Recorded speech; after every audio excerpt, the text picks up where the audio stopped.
think we should just get started because the first part's more of an introduction. And so if people do join us late, that's okay. For those of you, I'm going to turn my camera off once we say hello. But first off, my name is Christina Baxter, and I own a company called Emergency Response Tips.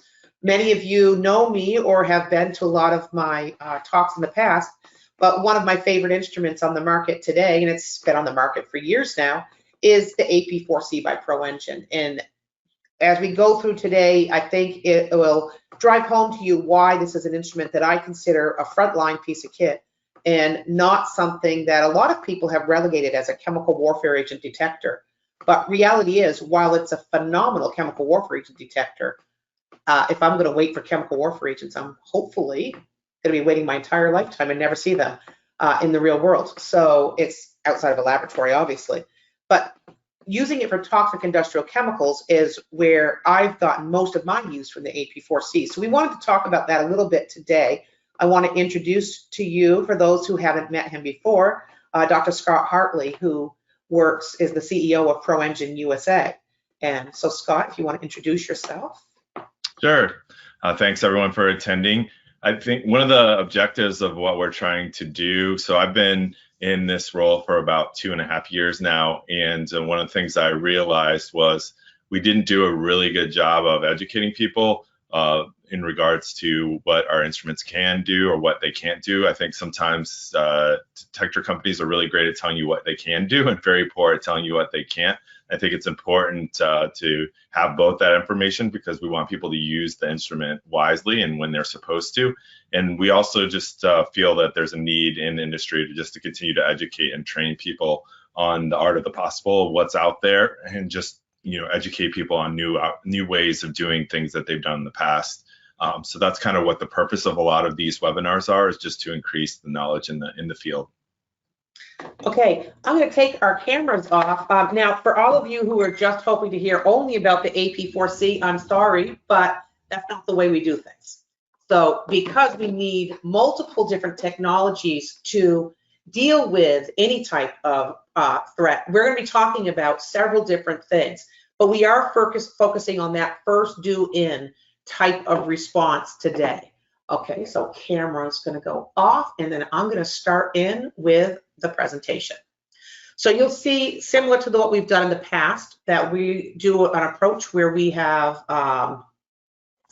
gone with, I'm going to start out with kind of a background to the problem, and then Scott will talk about how AP4C works, and then I'll talk about how that then works into an operational response and bringing in a bunch of other pieces of kit.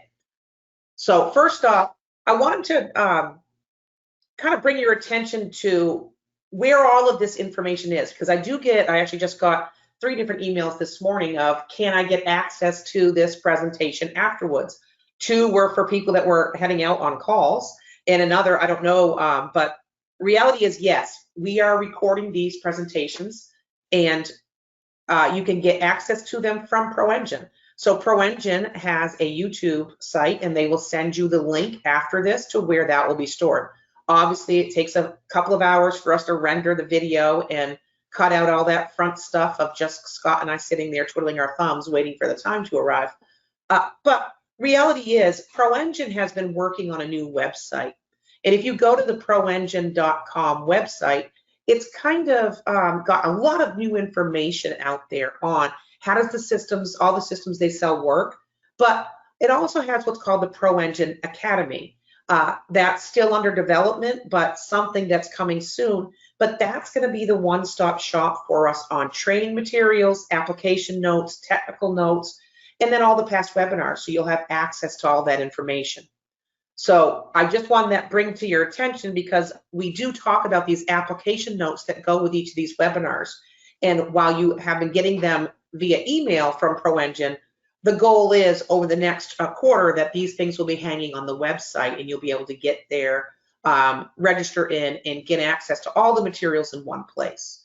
So that's just kind of letting you know where we're going, and some housekeeping on, yes, I talk really fast, especially for all of you who English may not be your first language. I'm so sorry, but we are recording it, and so you can go back. And as you know, Scott and I put our emails and phone numbers on these. If you have questions, feel free to reach out and ask anytime. So let's start off just with the very basics. Now, I think everybody has seen this over and over again. What are the states of matter and how does that relate to how we do detection? So reality is most of us talk about detection in terms of gas detection, but we have to remember that when we're starting to talk about materials that come out and surround us, it's not just the gases, but it's those vapors coming off of liquids, and it's also the aerosols. When we get into aerosol detection today, and if you've listened to some of our past webinars or webinars I've done in different areas, aerosols is the emerging threat of where we're going. And reality is, in terms of detection of aerosols at low levels, we're really going to be relegated to the AP4C in today's world. If we want to get into identification of those, as we all know, the AP4C does not identify. It tells us information about the chemical, but not specifically what it is. Then the MX908 is your way to go on those types of things. But reality is that state of matter dictates where we're going to find our sample. So is that sample just going to be sitting here? Is it coming out to meet me? Information of that matter. Now, the reason I brought up aerosols is I wanted you to think about this one. And this is just fentanyl itself. And we hear about fentanyl being an issue. And most people think of it as an issue as a vapor, but it's really not. What's happening here, and if you look at the AP4C nitrogen channel here, you'll actually see that as that droplet goes down, the fentanyl aerosolizes on its own. And part of that is to do to the electrostatic properties. So now there have been droplets, and we're going to watch 2-second time, and now we have our fentanyl hitting the sensor. So it's the electrostatic interactions within the aerosol that's causing that. If you want to see vaporization, this is vaporization. Now we're going to heat it up above its boiling point, and now you're seeing vapors. Obviously, all of this was done safely in a vented fume hood, so there is no chance of us getting exposed here. But you can see repeatedly that fentanyl is hitting directly on that sensor. And this is really important because most of us, when we look at our sensors that we use for our first in, we have a lot of filters on them. And those filters are going to be blocking us from getting our aerosols. And that's because a lot of instruments can't handle an aerosol load. But in this case, we can. So let's go on to vapor pressure, because vapor pressure is really where it's going to be at for a lot of these things. When we look up products' vapor pressures, those are generally listed at 20 degrees Celsius. So when they take it, it's in a laboratory environment, very pristine, and it's what is the vapor pressure of this material. Now, all of our gases have vapor pressures higher than 760 millimeters of mercury. It's all around us. It's easy. We can get up to 1 million parts per million of that material out there. Now, when we get into our liquids, that's where it gets really interesting, because even liquids down here in that close to 0 millimeters of mercury, we see the ability of these materials to still produce small amounts of vapor. And based upon the sensitivity of the detector you're using, you may be able to detect that. And we're going to focus in on that a little bit more. But remember, temperature plays a huge role here. So if we're looking at the vapor pressure of a liquid and it's outdoors and it's 80 degrees, obviously Fahrenheit, then we know that the vapor pressure is going to be higher than what we're reading off of a chart. So understanding vapor pressure of how much gas is going to come off of the threat material. The other one I just want to remind people, and these are all things that I see time and time again in detection, is vapor density. A vast majority of the materials that we work with are going to sink in air, meaning you're going to find them in the low-lying areas. You aren't going to find them above the container. So when you go into a downrange incident and you want to start measuring, unless it's a gas, then you're not going to get it up above things. If it's something that is, if it's lighter than air, so hydrogen, helium, ammonia, those types of things, they're going to go up. But the things that we're dealing with most of the time are actually coming down to those low-lying areas. So please keep that in your mind when you go to detect things, holding your sensor straight in front of you or up in the air. is really only covering a very small percentage of chemicals. Holding your sensor down towards the ground or in low-lying areas is going to cover the vast majority of chemicals. So when you start to plan your entries, remember in your head that this is a critical component of how we find a chemical. Now, we also have to remember that temperature plays a role here as well. Because remember, things like anhydrous ammonia are generally in a container that's under high pressure. And we're putting it into a liquid form and it's getting very cold. So when that first releases, that gas, even though its density is less than that of air, meaning it should rise, it's going to stay close to the ground for a period of time before it goes up because it has to warm up. And then once it warms up, then it goes up higher than air. So please keep these things in mind. But just to show you a little bit about sampling, this is just doing hydrogen sulfide. You'll hear Scott talking about this. See if it's moving. For this example, we created a relatively weak reaction, but we are still able to demonstrate some of the important aspects of detection. First of all, the gas is colorless. So if the source was hidden, our eyes wouldn't be able to detect it. The vapor you are seeing is a reaction with the raw materials and the humidity in the air. For the AP4C detector, it will detect hydrogen sulfide in the sulfur channel, which is designated as S on the meter. Hydrogen sulfide gas is heavier than air, so this must be considered when detecting it. As you can see in the video, as the detector is moved above the sample, the gas concentration is reduced, but that as it's brought closer to the sample, the detected concentration increases. This is an important consideration to take into effect when you're trying to detect it. If you're holding your detector very high up in the air and the source is down low, you may not be able to detect it, and this can be seen directly from it. Well, so this is just showing you, this is a very low level, so most detectors won't be able to see it because of the high sensitivity of the AP4C, it's detecting it. But reality is we had to break the surface tension even a little bit to get it to go up. And the thing, when you're working in a fume hood, you actually have some ventilation pulling up, so that was helping us a little bit too. But reality is, when we're starting to talk about hydrogen sulfide building up in this space, it's going to build up to the top of this Petri dish, and then it's going to roll over the sides. It's not going to just come up and about. It'll roll down the sides, and you'll be better off detecting it adjacent to versus over the sample. For this example, Okay, so let's look at this one on response time, because this is also very important. Understanding the response time to your instruments. If we have something like the AP4C has a response time around 2 seconds, we have a PID, a photonization detector, has a response time around 3 seconds. But if we go up to something like a hydrogen sulfide chemical selective electrode, now we're talking about something that's response time at 35 seconds. So really big difference here.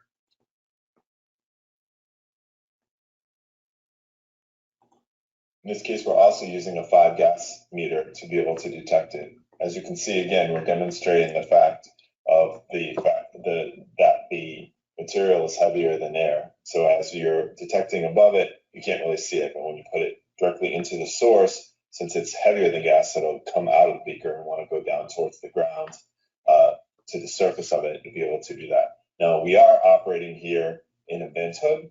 So because of the vent hood, you will have some gas that tends to go upward more so than it would be in a normal type of environment where there's no uplift of air in the device. Okay, so we did bring up response time, and I put this together, it's just an animation to kind of show you what you should be thinking as you're going down range and you have all these different pieces of kit with you. What are the times in which you should be taking that reading? Because this is one of the critical things that I see time and time again that's a problem. Okay, so these are being measured in real time here. So we had 2 seconds to AP4C. The PID was about 3 seconds along with the JCAD and survey mode. Indicating papers are about 3 seconds to 10 seconds, depending upon which paper. Your JCAD or LCD3 in standard mode is at 5 seconds. Your LEL and your oxygen sensors are at 15 seconds. Now we have to wait a little bit. Okay, so we've got a couple of seconds to wait, and then we're going to see our first electrochemical cells, our CO and our chlorine, coming up at 30 seconds. And then a couple seconds later, we have our hydrogen sulfide. Now we have to wait a full 15 seconds more. Actually, I think it's 25 seconds more till we see ammonia. Okay, so ammonia is our next one. And we won't wait all the way for the hydrogen cyanide because that just takes too long. But we'll wait for ammonia. And so we're still trying to get that first reading of the ammonia's reading. So all that time it took to get our first ammonia on an electrochemical cell. If we're talking 60 seconds here, our hydrogen cyanide sensor is out at 200 seconds. So when you have all of these electrochemical cells, try to keep in mind that they have a very long time before you get a readable response. Now, with that said, I was actually working with one of our some of our colleagues recently out of the 92nd CST civil support team in the US out of Nevada, and they were using theirs and saying what they do is they go based upon the response time of the LEL and the oxygen, so that 15 seconds. And then for their electrochemicals, they just look and see, is there any movement? If there is movement, then they wait that time out. If there isn't any movement, then they assume that it's not there, or it's not there at high levels, because you would start to see that tickle of the sensor early, even though you wouldn't get that 90 percentile, which is a readable measurement, until the time period. So this is really important in terms of how long you wait to read your measurement. So when you start thinking of that from a different perspective, if you're walking in your hazmat suit, walking at the standard slow rate of 20-minute miles, okay, if you're measuring with your AP4C and you're not waiting that 2 seconds, you're 5 feet away from where it actually took the sample. With your PID and your JCAD or LCD3, you're at 7.5 feet. For your LEL meter, you're at 37.5 feet. So if you're talking about going into an area where you're supposed to be monitoring for explosivity, and you are now almost 40 feet into the area before you get your first measurement, that can be quite problematic. And when you get to your electrochemical cells, the earliest ones are going to be around 75 feet in. So we have to remember time is really important here. And when we go in, sometimes it's best to set that sensor there and let it sit for a period of time and give you information. Now I'm going to pass it over to Scott for a moment and have Scott walk you through how the AP4C works, and then we'll go into operationalizing that information. So Scott, let me bring this one up. Okay, it should be up now. So what is flame spectroscopy? So it is sometimes referred to as flame photometric detection, or FPD is a lot of times how people refer to it. It can also be referred to as atomic emission spectroscopy or flame photometry. There's a lot of different names out of there. I prefer to just use flame spectroscopy. It uses the principle, and it's found in a lot of chemical labs. So if you go to a university, most likely you'll see some version of a FPD detector that's there. Now, most of the systems were about the size of a large table. They are definitely not handheld, but they are used on a daily basis because the process is a very repeatable and known process to be able to do there. So on the bottom right, you just see some of the different colors that are produced when different materials go through the flame. If you can click on the next slide. So how does the process exactly work? So what we do is, it's a known phenomenon where you apply energy to materials. And what happens is, when that energy is applied to the materials, they become excited into an excited state. And then when they relax, they actually release light. In the case of this, is photons of energy. And each of these materials has a unique light associated with them. And I'll explain a little bit more about what that looks like in a little bit. But it's a way to look at it is, it's a fingerprint associated with each of these materials. So what it does is it allows you to identify the specific material that you're looking for. Fireworks work on the same principle, just the opposite. So in the case of that, what they're using is known materials because they want to get a certain color out of it. And they're actually using an explosion in order to create the energy, to create the excited phase. The energy source can be anything from electricity to a flame to an explosion. In this case, what we use is hydrogen. The reason for using hydrogen is it's 1 on the periodic table, so you can get a lot of, you don't need much weight or material in order to run for extended periods of time with it. The other advantage of hydrogen, it's a very pure burning and a very hot flame. So, but it's not too hot. So you can go too hot and actually bake some of the material and the process not work well. So you have to have a sweet spot as far as the energy source that you're applying into the system to be able to do that. Next slide, please. So how do we detect these different elements? So first of all, we go through the process and we introduce the heat. And then what we're doing is the detector is looking for those specific fingerprints or those certain materials.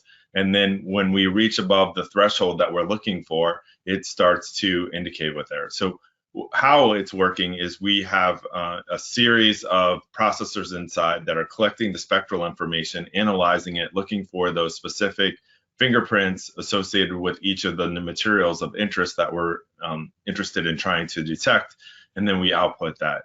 The way to look at this is it's kind of, we're doing real-time spectroscopy. So we're doing this multiple times a second, and we can get an output of every 2 seconds. The way I like to look at it is we're doing truncated spectroscopy. So because we aren't collecting information over thousands of nanometers of collected information and then comparing it against known spectra in order to give you an output, we're doing it real time by focusing in on the visible spectrum of these materials and what they produce. So we get the accuracy of spectroscopy. Where we have an advantage is that we're doing it much faster than spectroscopy normally will work, or even other methods where you're collecting spectra or you're collecting information over large areas of collected information like FTIR or Raman to be able to use that and compare it against known databases to make matches associated with the materials you're dealing with.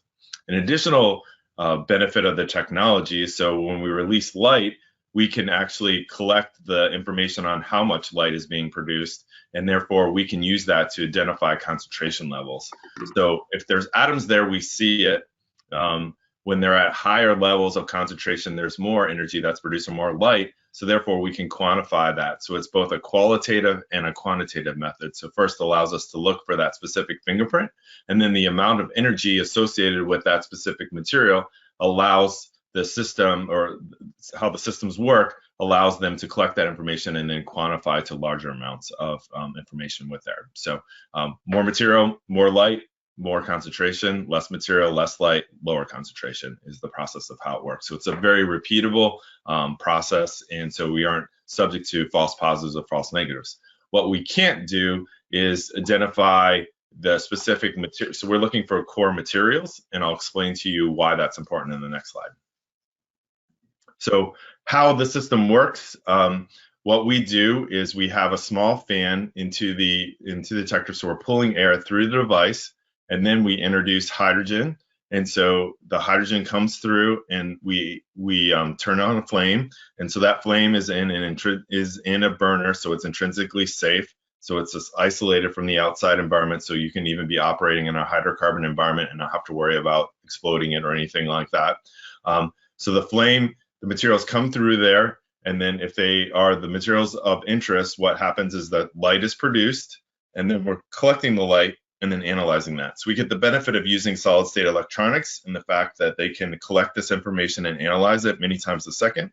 And we're then using that information in order to make distinguish. So we're looking for specific materials of interest that we're trying to identify and see. Now, the process as a whole can identify onwards of over 40 elements.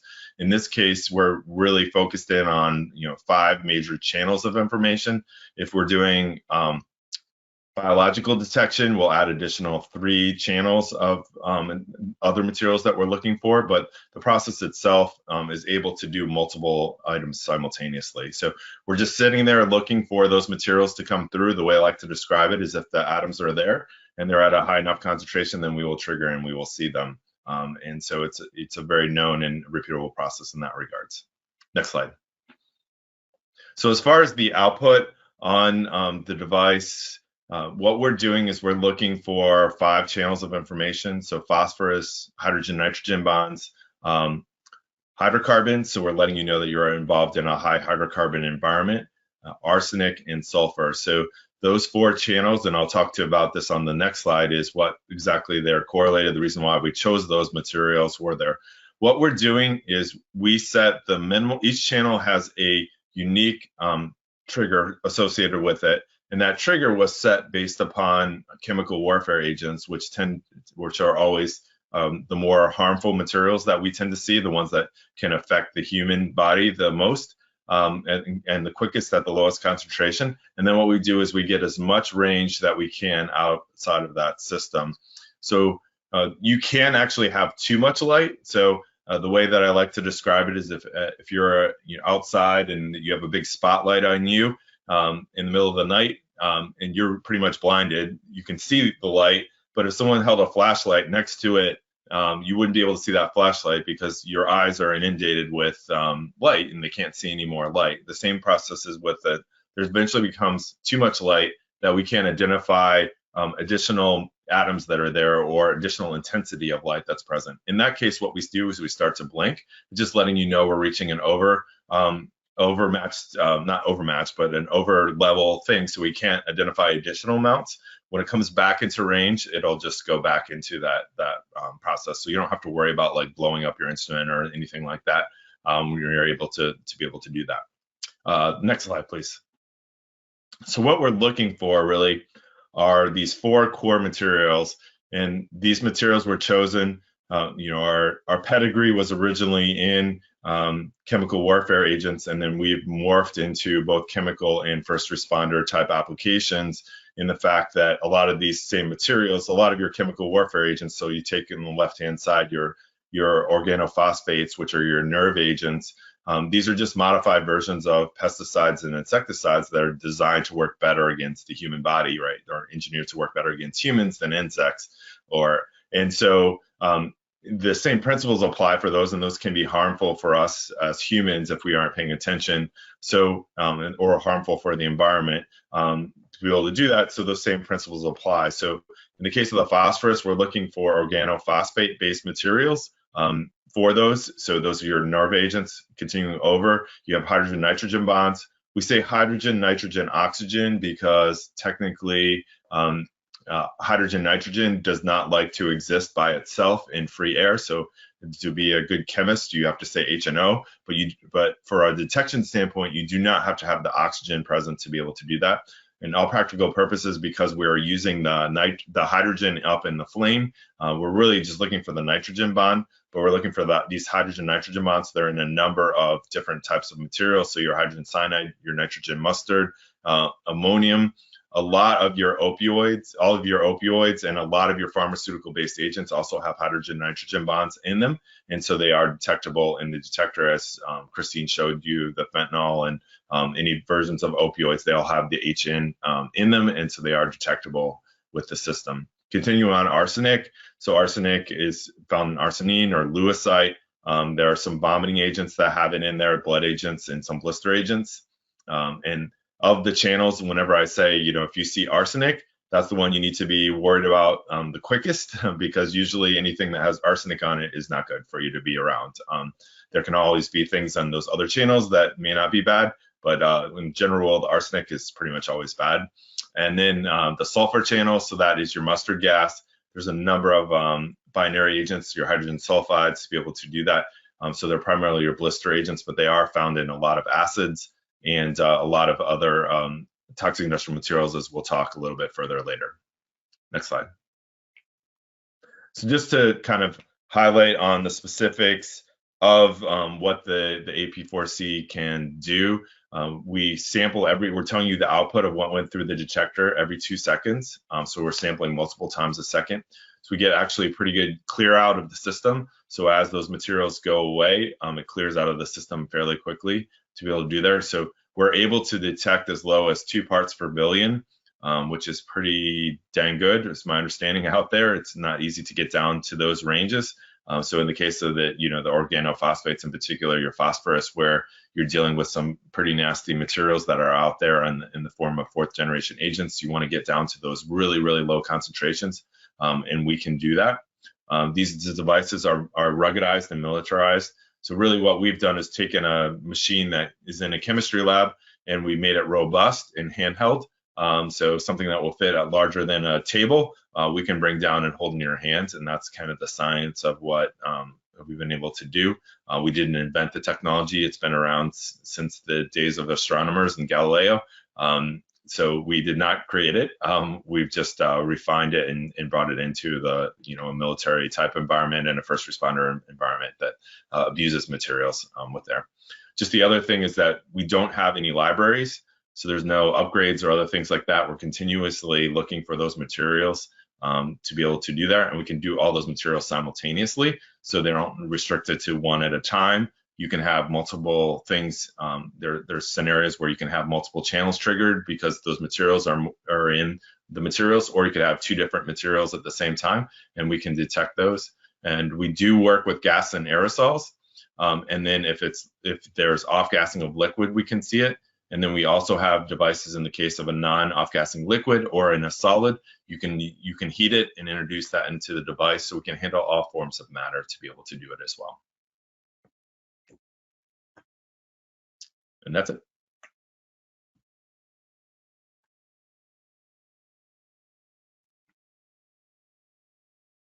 I'm here talking to you guys and I'm on mute, but I'm going to go back in and walk through a couple of these things. And this is where we're going to start talking about a variety of different technologies and how they work together to provide us with answers.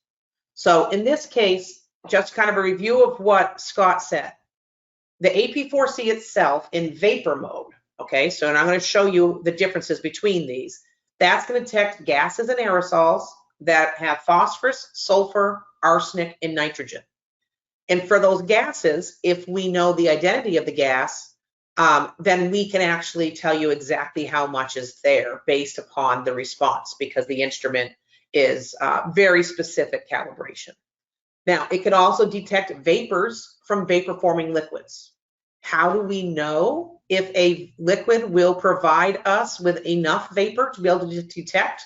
Now, keeping in mind, we have to have a way to have a headspace for these very low ones. So I generally will take what I'm looking at and put like a funnel over it to have it really hold in a lot of those vapors and then measure it. But anything containing phosphorus, as long as the vapor pressure is greater than or equal to 1.5 times 10 to the negative 6 millimeters of mercury. So this is what we're talking about when we said that the sensitivity of that phosphorus channel is down to 2 parts per billion.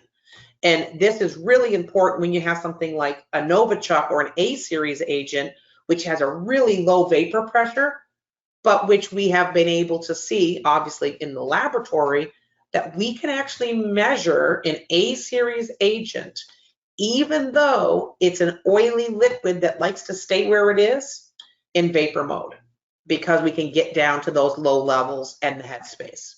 So anything with sulfur, arsenic, and nitrogen in the vapors above these pressures. And that's where it gets really important, is how much material is produced based upon the vapor pressure. So the sensitivity does decrease from phosphorus to sulfur to arsenic to nitrogen. That's intentional because it allows us to have a broader spectrum of things we can measure. Now, how do you interpret that data? If you know what you're working with, you can use the chemical companion, or what it's really called is the emergency response decision support system. But to get access to this, if you are a civilian or military first responder in the US, Australia, or their partner countries, then you can register at www.chemicalcompanion.org and you can get access to the software. It is a downloaded software. It works resident on your iPad or your tablet or on your regular PC computer. It is not optimized for your cell phone at this point in time, and it is not optimized for use on an Apple computer, but on the iPad, yes. Now, the things that it can tell you, if you know the chemical, you choose the chemical, then you say, hey, I have an AP4C. Show me what the exposure standard would look like for ammonia. So you can see down below, the exposure standard is 25 parts per million. You can see that it's showing 3 bars on the AP4C nitrogen channel. And then you also see this toxicity bar, which is showing yellow. What that means is you are in an area where you should probably have, well, not probably, you should have respiratory protection. That respiratory protection does not have to be an SCBA, but you could wear a canister or cartridge as long as it's suitable for ammonia. Now let's come over to the right-hand side. The other one that I like to do is say, show me what IDLH would look like, the immediately dangerous to life and health level for ammonia on an AP4C. Well, it's going to show up as all 4 bars, but not flashing. All 5 bars, sorry. They're going to all be red. Your bottom one's yellow, your other ones are red, and it's not going to flash. So you're still within the realm of the instrument. And on your toxicity bar, it's going to show red that you have to have an SCBA on. Now, the other thing you can always do is if you are just using the instrument and say, hey, I'm showing up 2 bars, what does that mean to me? Well, in this case, it means you're between 8 to 24 parts per million. So when you first hit that, go into the second bar, you're at around 8 parts per million. When you come out of it, you're around 24 parts per million. Now, to make this instrument easy to use in a military environment, all of the data is clustered into these bars, but the bars are calibrated so we know exactly what they mean. There are other ways we can get into in another webinar where you can get the exact concentration out of it as well, because the instrument's actually reading the exact and then assigning it to a bar level. But again, this is just ways for you to operationally interpret your data quickly and efficiently in the field. Now, a lot of people ask me, how do you use it? The gas is easy. You have this inlet here on the front. It pulls in using a pump, pulls in all of your different vapors and gases and aerosols. But what if it's a liquid or solid? So I'm going to show you, this is Olivier doing this, and he's taking off, just pulling it out. You see all the numbers went crazy. Now he's putting this in. This is the new interface. And I call it the craft pipe, but it's really the interface for your S4 port PE sampler. And what you're doing is you're getting a sample. Okay, you're going across the surface, grabbing out where your sample may be, whether it's solid or a liquid, getting some onto the end of the tip there. And then you're holding it into the interface, heating up by pressing on the gun, and that will heat up your sample and you get your vaporization of the sample. And then you start seeing it. Now, when you start to see something, I usually just take it away pretty quickly just to ensure that we don't just keep burning off extra material into the environment. It's pulling all that material directly in to the inlet and burning it up in that hydrogen flame. So really quickly and easily, you can take that instrument, replace out the front interfaces for the vapors, instrument's still on and running, pull the first one out, pop on the other interface, which just looks like a little cup.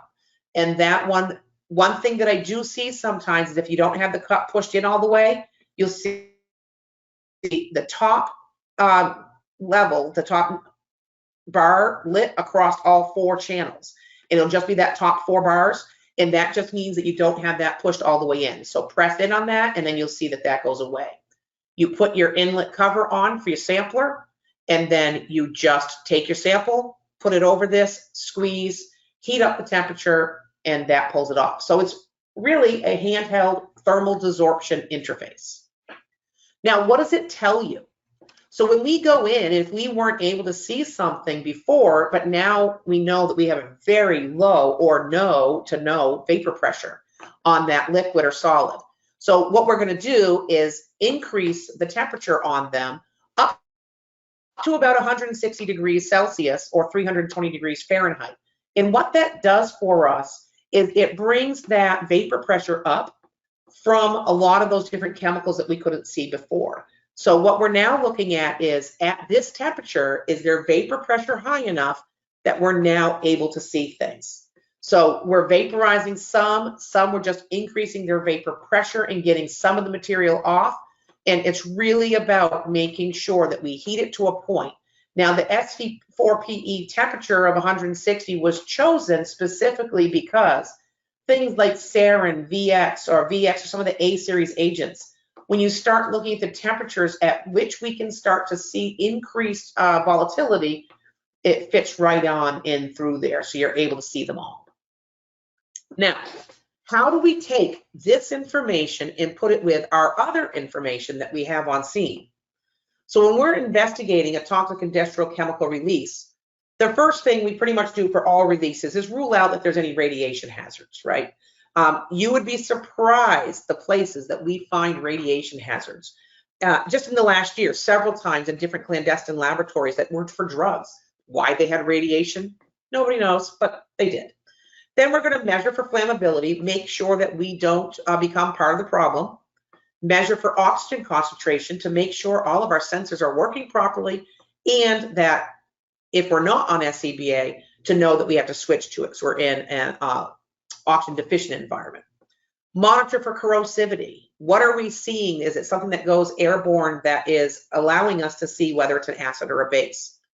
Okay. Determine where and how to measure, not for corrosivity, but for everything, for toxicity. And then that's going to tell us, is it a solid, is it a liquid, is it a gas, is it vapor forming, is it not? And then are we having to go with a vapor or a liquid and a solid? And then the other question, is our photoionization detector responding?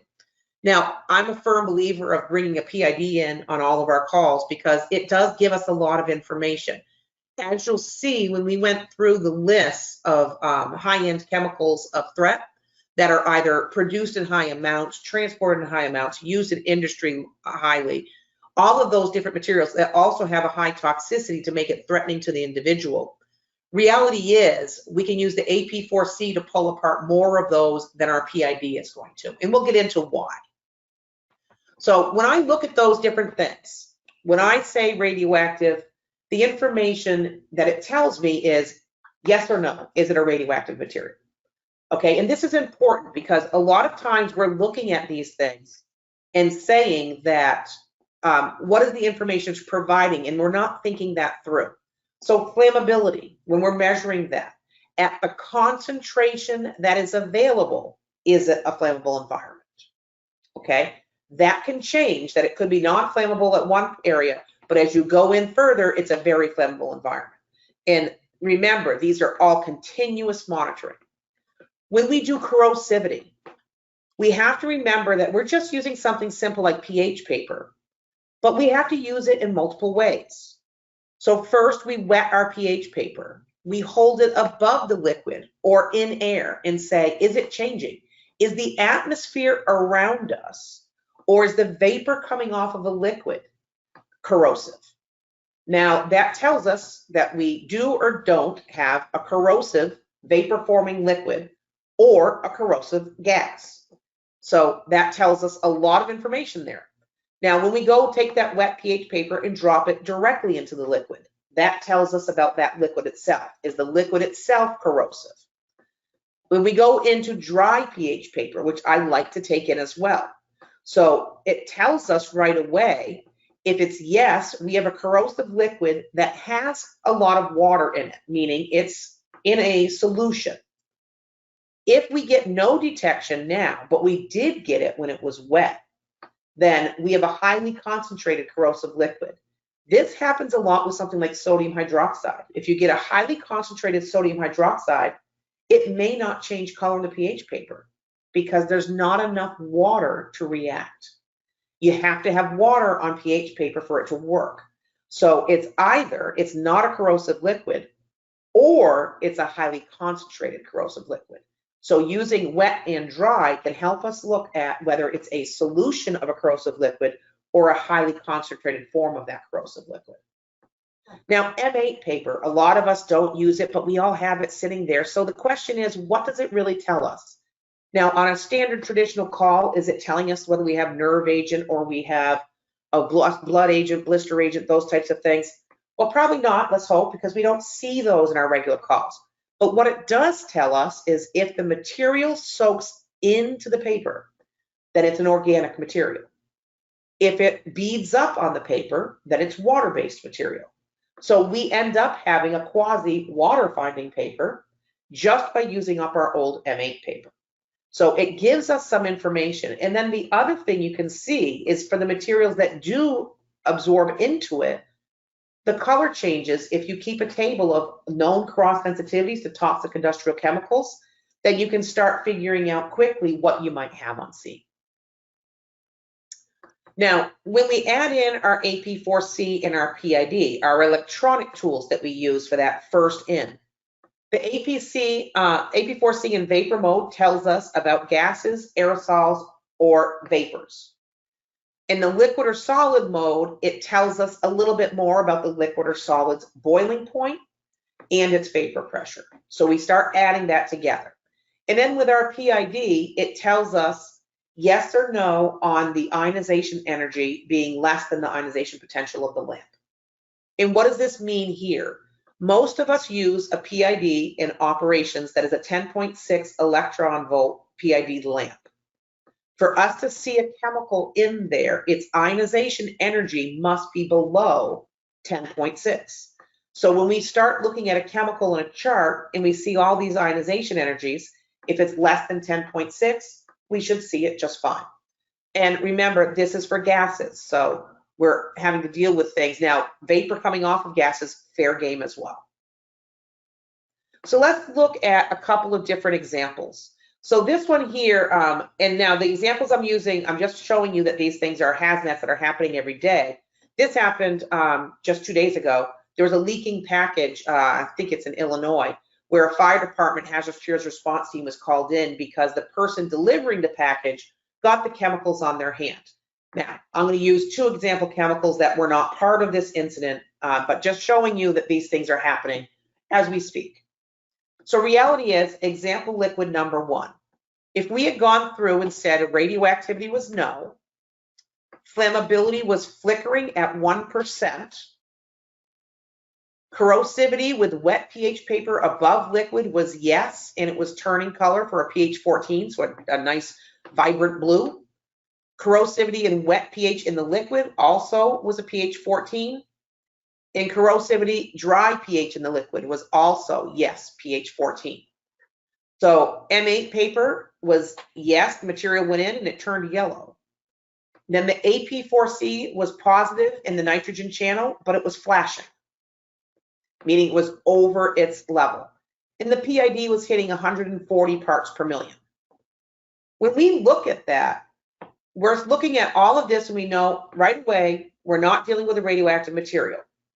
We know from the pH paper we're dealing with a corrosive liquid that is basic and it's a water-based solution because when we use dry paper, it changed color. Okay, we know it's a vapor-forming liquid because when we held the pH paper wet above it, we actually were getting material and change of color. We know that the vapor itself is flammable. That tells us that the vapor pressure has to be pretty high because the concentration is pretty high. Because remember, we measure vapor flammability in percents. So if we're talking about something in percents, we're talking about a minimum of 1,000 parts per million for 1%. So when we start looking at that, we have to remember we're at pretty high concentrations toxicity-wise. The AP4C is telling us that it contains nitrogen, and the ionization energy is telling us it's less than 10.6 electron volts.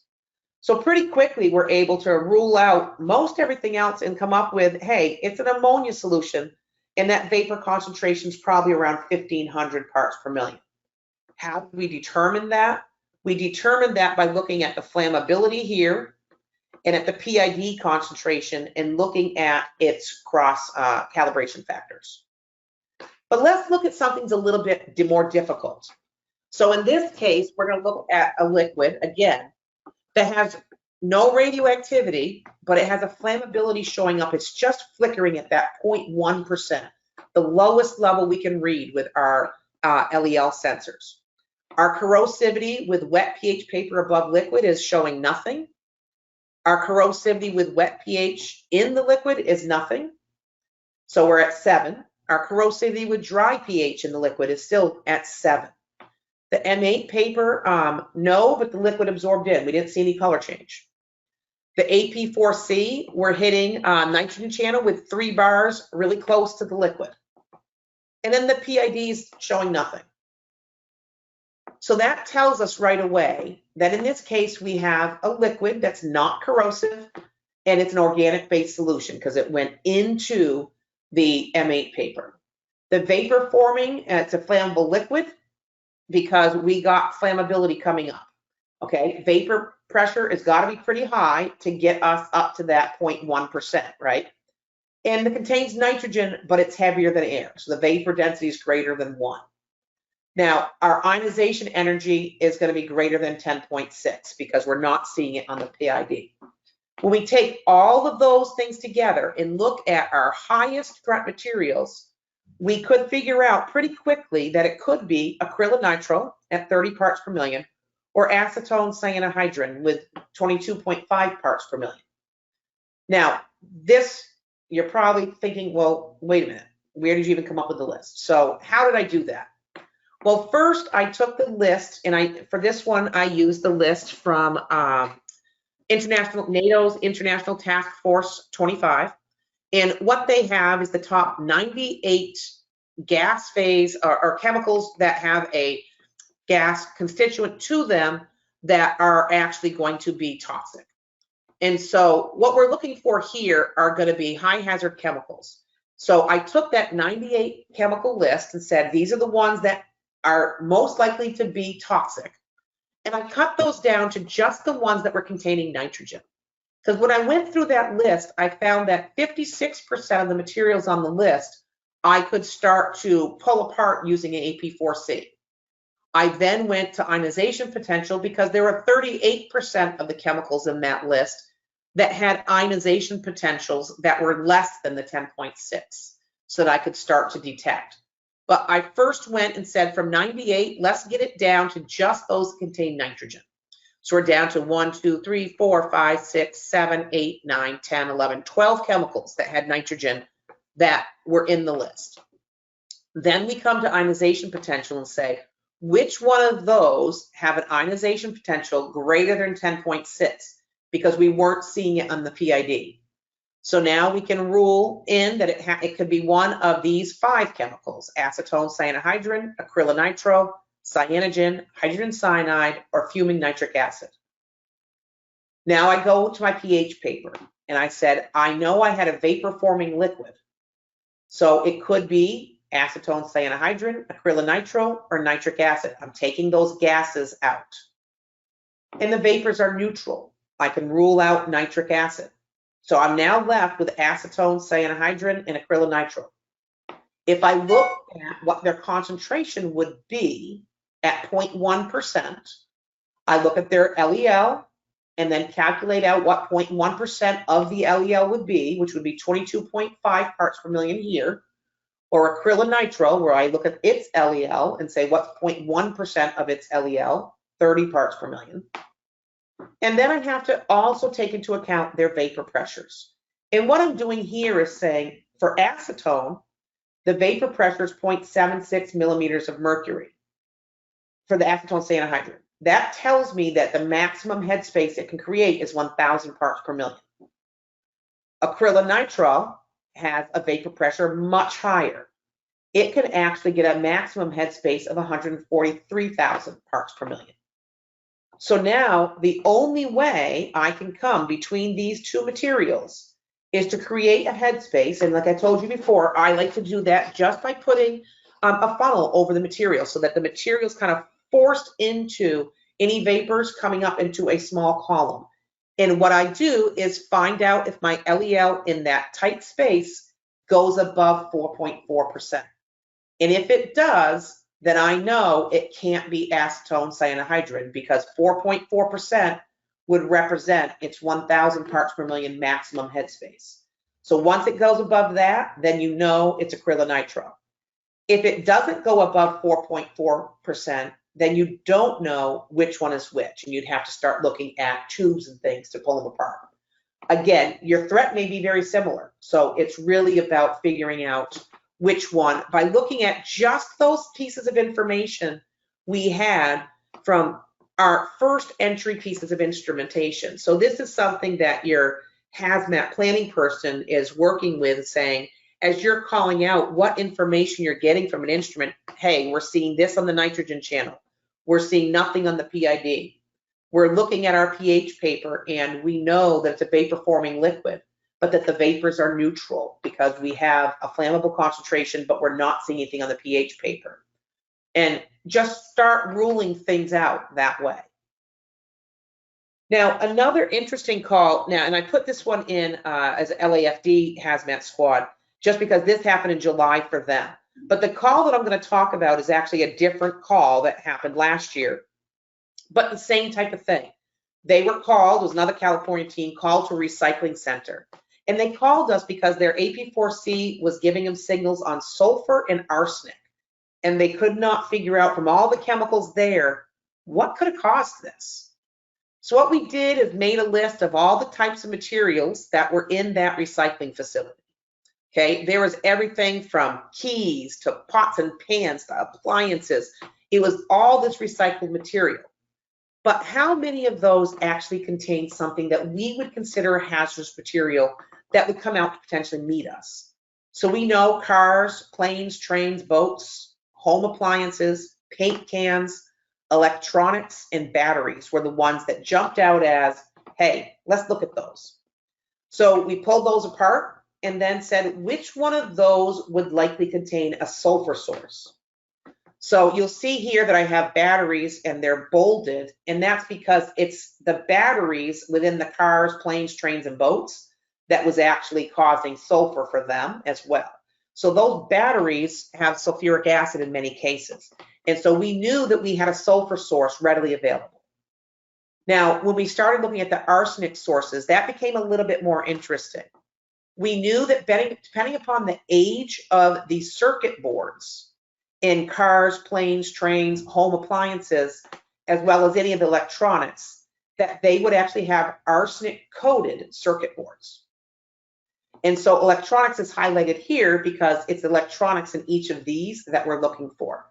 So seeing no obvious overlap of things that would have both sulfur and arsenic, we had to look at it as a mixture of things coming towards us. So in this case, it ended up being a battery that was leaking sulfuric acid onto an old circuit board, which was then releasing arsine into the air.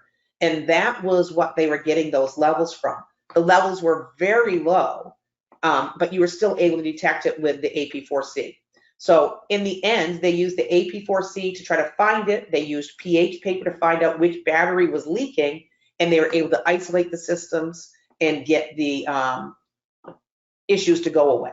So in that case, it was just used as looking through what are the materials we have, what types of materials could they contain, which things would give us a sulfur or an arsenic, and then putting that together in an investigation and saying, it's probably leaking battery leaking onto an old circuit board. And they found that, they were able to pull it away and stop the situation. So with that, I was going to end there. Just remember, all of you will receive a follow-up email from ProEngine that will have an application note on detection and monitoring of toxic industrial chemicals. And you'll also get a link to this webinar. So if you want to go back through and listen again, or if you want to have others listen to it. Also note up above, we have my contact information, email and phone number, as well as Scott's. And you're more than welcome if you're on a call or if you have questions, please feel free to reach out. This does not have an extra @ I don't know why I put that in there, but it's just Christina Baxter at emergencyResponseTips.com. So that extra @ just there for fun. I'm going to pull up right quick. We have a couple of questions. I saw right away that there were a couple of questions. So I'm going to ask Scott to join me back up. And I'll put my camera back on so you guys can see that it's me. So one of the questions were, are there advantages or disadvantages of some of the other flame sources you mentioned with respect to the laboratory flame spectroscopy instruments? I don't know what he means by that one. Scott, do you know offhand? I would say, you know, if you want something that's portable, so there's a difference between a laboratory and a portable machine.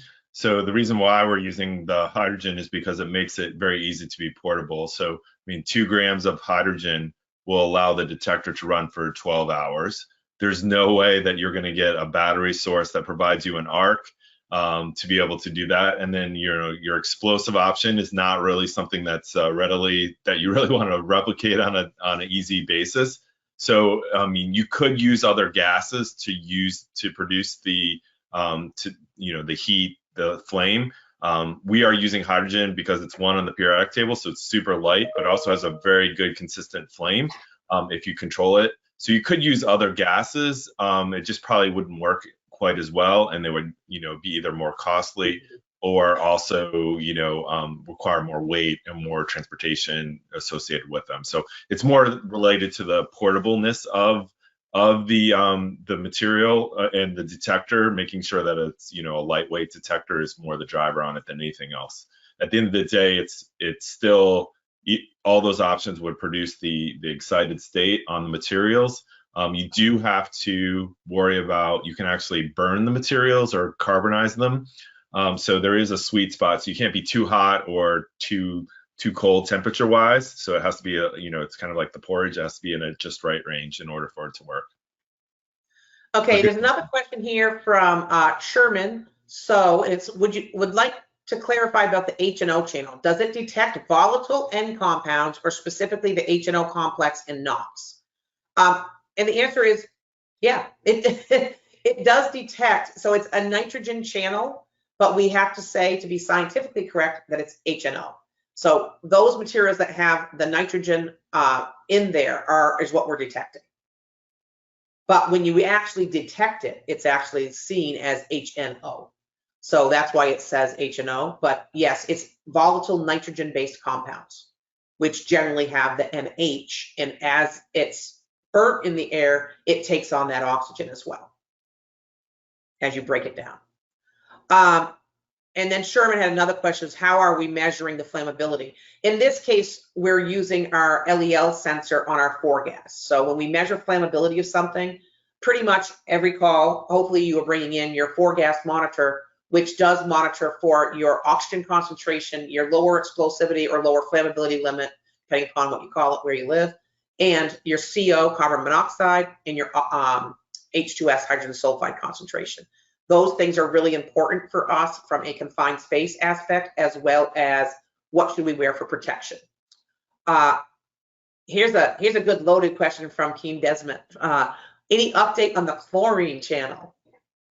I'll throw that at you, Scott. That's loaded. So it's something that we're working on. So just as far as flame spectroscopy goes, so chlorine can go through it. The problem is when chlorine goes into its excited state, it doesn't produce visible light that we see. So that's really the crux of the issue associated with it.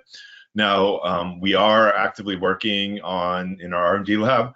So there's a couple different options on ways to detect it that could be added to the system. And so it is, we're aware that of the materials, the chlorine would be a nice addition to have there. So it is something that we're working on, is the answer to the question. And, we have a lot of nice things since we are spending a lot of efforts on R&D and continuing to improve and evolve our detectors. And so I say next couple of years, it'd be something that most likely we'll try to add. Yeah, there's a lot of things. If you look, and something I hadn't seen. So just for background, I had never seen the AP4C in my civilian job. Working in the fire service and with the fire service for many years. It wasn't until I was on a trip to Israel where I actually got my hands on an AP4C and I was like, what is this? And then started playing around with it. And so that was only in 2006.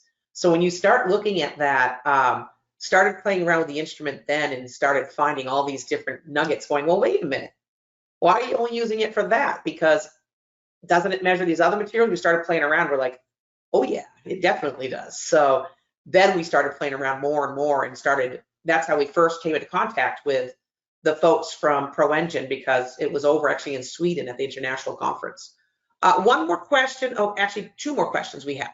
So one is sensitivity to methane. The reality is methane is a carbon-based material and therefore not something that we measure with the AP4C. I say that with a however. Because if you look at the front of the AP4C interface, you'll see that there's a CH channel. And that's really telling us when we're charring or burning up something and having a place where we could actually be lowering our flame temperature. And that, because we have a lot of material burning up inside. And so you would be able to measure methane that way. It's not a way I would recommend measuring for methane. There are methane laser detectors out there that work phenomenally well if you could afford them. But in this case, Scott, do you know offhand what the sensitivity would be? Because it's pretty high. Yeah, it's about 300 to 600 parts per million of what it does. So, I mean, what you're doing is you're putting, we have a flame, so you're putting more energy into the flame by having the hydrocarbons present. So we can sense that. And so that's really how we're able to do that. So the reason why we're telling you that is twofold. So one is don't light a match or a fire source, because it could be a really bad day for everyone around you. The second is you're putting more energy into the system. So therefore, some of the readings, because of the light, you're producing more light because of the additional energy source that you're putting into there, or the response that you get subsequent to those materials going off there. So we're warning you from there. So we're still able to accurately identify that phosphorus is there and sulfur is there. The concentration levels could be off a little bit because of the additional materials or energy that you're putting into the system. So it's also kind of a warning on both sides of it. Okay, we actually have a couple more questions that come in. So we'll keep going while we have questions, and then we'll stop. That way, you guys, whoever has to jump off, we completely understand, but the questions will be captured at the end for you in the review of the video. So can the exact concentration value be read from an AP4C? So the answer is yes and no. So in terms of the yes, is the AP4C getting the exact concentration value? Absolutely. The exact concentration value is then transformed into information and lights up an LED light on the display in the bucket in which it lands. Now, saying that, is the information there? Absolutely, it's there. The information can be ported out from the AP4C. I don't, now you guys have a kit. We've done it by stealing the information. So I'm going to turn this over to Scott to explain the kit that allows that to do it easier than what we had to do in the beginning. But now we have a new kit, and I forget what you call it though. Yeah, so we're storing the information on the device itself.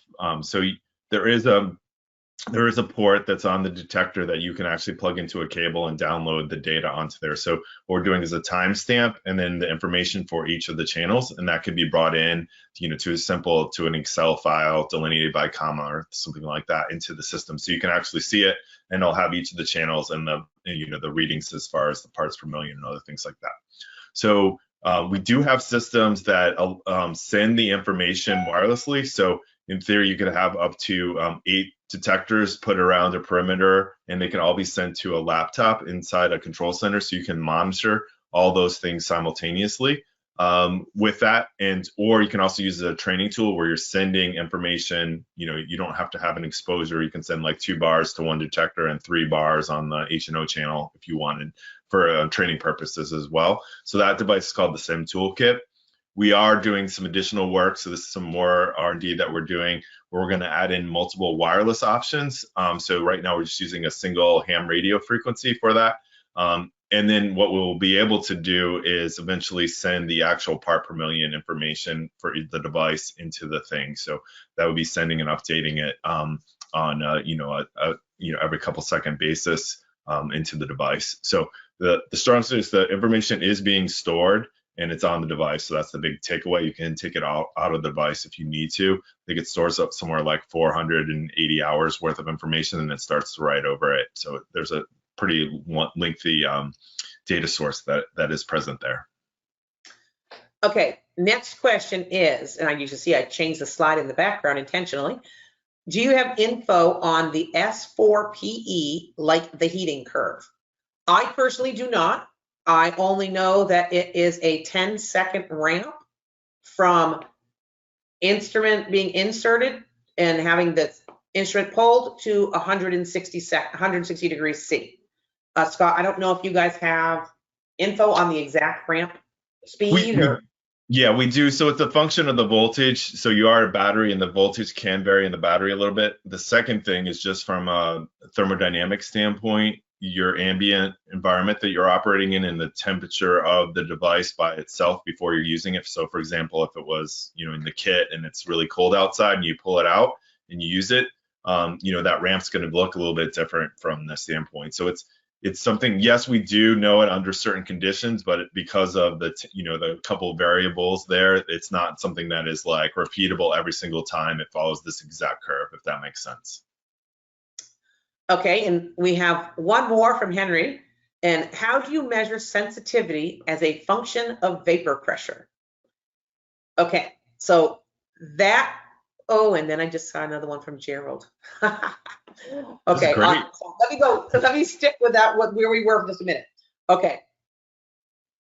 We were just on, and Henry, I'll go back to yours in a minute, but we're just on the S4PE. And I don't know where Gerald comes from, but I hear there's a new heater available for higher temperatures. I did not put that out there. So anybody who's listening, I did not load that. But thanks, Gerald, because I was asking that too. So yes, there is. We are working with it. It should be available early next year. So it's a higher temperature, allow us to go up to much higher temperature. So what Christina said is the original S4PE was designed for your chemical warfare agents. So there was a limit to how high the temperature that we wanted to get up to, because you don't want to, you can actually harm the agent that you're trying to see, or caramelize it is a kind of a way I like to describe it. If you're making caramel, there's a fine line between going too hot. So you kind of just want it right. But with some of the new materials that are out there, some of these, your pure opioids, for example, your pharmaceutical-based agents, as well as now your fourth generation agents like your Novichoks, they have a much higher temperature due to the vapor pressure differences. And so we are going to develop, will be available early next year, a higher temperature variant of that. So yes, it's coming. It's going to be called S4PF. I begged them for information about this and the new AP4C Plus. If you haven't seen it, I got a chance to see the new version of that, and it was very cool. So I'm looking forward to getting a chance to play around with that some more once they get some over here in the US for us to play with. But the last question I saw was from Henry, and it was, how do you measure sensitivity as a function of vapor pressure? So there's a lot that you have to do here. And I always talk about things saying, hey, the maximum headspace can be. Reality is we know the sensitivity of each channel in the AP4C. Okay, and so by going through and figuring out from those channels, I know how low it can detect. For example, for something that is phosphorus based, it's going to get down to 2 parts per billion is the lowest it's going to get. So we know that limit of detection. Now from that, I need to figure out what is the maximum amount of vapor something can produce.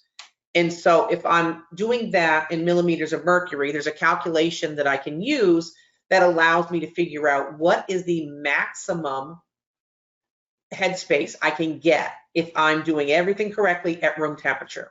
And reality is it's no different than taking, and I won't go through all the details behind it, but to get a quick estimate, take your millimeters of mercury of the vapor pressure at room temperature, multiply that by 1 million and divide that by 760.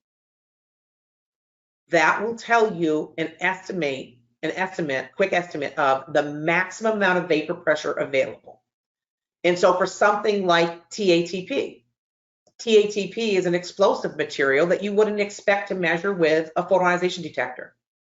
However, TATP is the only explosive that has a small amount of vapor pressure available to work with.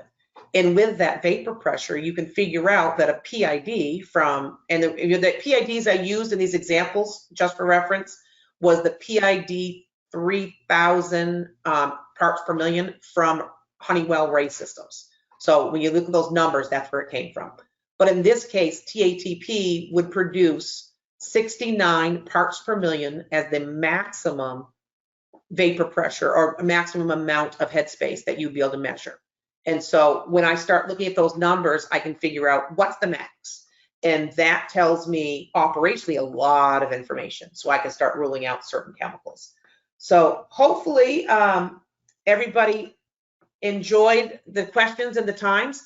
I think we are now at 11:15, so we'll call it at that. We've answered the questions that had come in.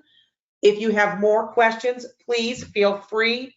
I'll put them up one more time so that you can see my email. Let me actually pull that down for a minute, take out the random @ sign and put it back up for you. Okay, so if you look at that, you have myself and Scott, our emails and our phone numbers, and you can get a hold of us anytime. And if you have questions or want to delve deeper into a topic, please feel free to reach out. So thank you very much. Thank you to ProEngine for sponsoring this and letting us play around with your instruments and coming up with different ways to use them. Yeah. Thanks for the questions. It was good. I always like good challenging questions. So especially ones that I did not drop in there. So I've got to take Gerald. Yeah. Thank you so much, man. That's great. Okay. Thank you, everybody. Stay safe out there and keep up the good fight.